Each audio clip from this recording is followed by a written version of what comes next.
US के congressman relay मूरे ने FCRA bill पर अपनी टिप्पणी दी है और ट्वीट किया है कि अगर ये एफसीआरए बिल पास हुआ तो ये क्रिश्चियनिटी पे एक अटैक होगा और ये एफसीआरए बिल इंडिया यूएस के रिलेशंस खराब कर सकता है।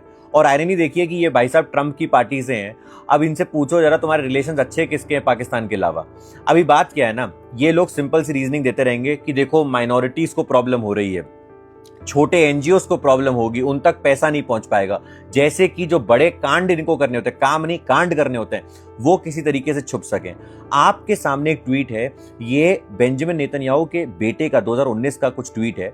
इसमें ना आप इसके जो ये बात कह रहे हैं कि भाई एनजीओ जो हम फंड करते हैं स्पेन के अगेंस्ट, जो स्पेन फंड करता है हमारे अगेंस्ट, उनकी जियोपॉलिटिकल टेंशन छोड़ दीजिए। बट इसमें क्या कह रहे हैं वो एनजीओ जो हम फंड करते हैं। अब एनजीओ की जब फंडिंग देते हैं तो डायरेक्टली तो नहीं देते ना, कुछ गड़बड़ करने के लिए किसी न किसी काम के लिए देते हैं, फिर वो उल्टी चीजें करता है। ये ट्वीट से ये बात प्रूफ होती है कि एनजीओ को यूज किया जाता है, ठीक है। और आपको समझना पड़ेगा, इंडिया किसी भी ये तो नहीं कह रहा भाई चर्च मत बनाओ। इंडिया सिंपल सी बात ये कह रहा है, और ना ये सिर्फ क्रिश्चियनिटी के लिए। इनका हमारा रीजनिंग ये किस स्टेट में आप फंड दे रहे हो, किस काम के लिए दे रहे हो और किस ज्योग्राफिकल लोकेशन के लिए दे रहे हो, वो आप स्पेसिफाई करो। कौन सा इंसान दे रहा है वो जानना जरूरी है, क्योंकि होता क्या है, ए पैसे देता है but X company, Y company, Z company के थ्रू किसी एबीसी एनजीओ तक वो पैसे पहुंचते हैं, ठीक है। तो हमें ये XYZ कंपनी तो पता चल जाए, ठीक है, बट हमें वो ए कौन है ये भी स्पेसिफाई होना जरूरी है। और फिर जो ये एबीसी एनजीओ है जहां पर ये पैसा आया, वो एनजीओ पैसा लेने के बाद हो सकता है नेक्स्ट ईयर अपना लाइसेंस रिन्यू ना कराए या उसका लाइसेंस किसी वजह से कैंसिल हो जाए, तो उसके बाद जो उसको लेट से 25 करोड़ रुपए पहुंच गए, वो 25 करोड़ रुपए वो किसी भी चीज के लिए यूज कर सकता है। ऐसा नहीं करने देंगे आपसे।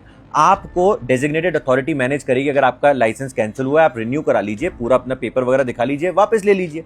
और अगर आपने उस पैसे को, एक डिबेटेबल टॉपिक है कि लेट्स से किसी बंदे ने 5 करोड़ रुपए एक स्कूल में लगा दिए और डोमेस्टिक पैसे 2 करोड़ रुपए एक स्कूल में लगा दिए, अब उसके बाद लाइसेंस कैंसिल हो गया, तो फिर वो कैसे मैनेज होगा? वो डेजिग्नेटेड अथॉरिटी के पास चला जाएगा, मतलब सरकार की अथॉरिटी के पास चला जाएगा। तो उसमें ये थोड़ी है कि आप वापस जाके नहीं खुलवा सकते, आप अपना लाइसेंस वापस खुलवाइए, ठीक है, और जो डोमेस्टिक पार्टी है उसके पेपर वगैरह प्रूफ करिए और ओपन करिए, डिबेट करिए, कोई प्रॉब्लम नहीं है। बट एफसीआरए बिल पास ही ना हो ये कोई चीज नहीं होती। और साथ में ये भी समझना पड़ेगा कि इस बिल के अंदर रिस्ट्रिक्शंस है कि भाई पैसे को जिस तरीके से इंडिया में कन्वर्जन के लिए यूज करा जाता है, रिलीजियस कन्वर्जन के लिए, वहां पे यूज नहीं करने देंगे। And that is the whole point. तो लगता है आग वहां पे लग गई है जहां पे लगनी थी, क्योंकि जिनका काम नहीं बनेगा या एफसीआरए बिल पास होने के बाद, उनको अब दिक्कत होना शुरू हो चुकी है और वो ओपनली पब्लिकली उसके बारे में बात कर रहे हैं। तो फिर आप लोग ऐसी चीजों को जो रियलिटी है उसको भी शेयर करें। जय हिंद, जय भारत।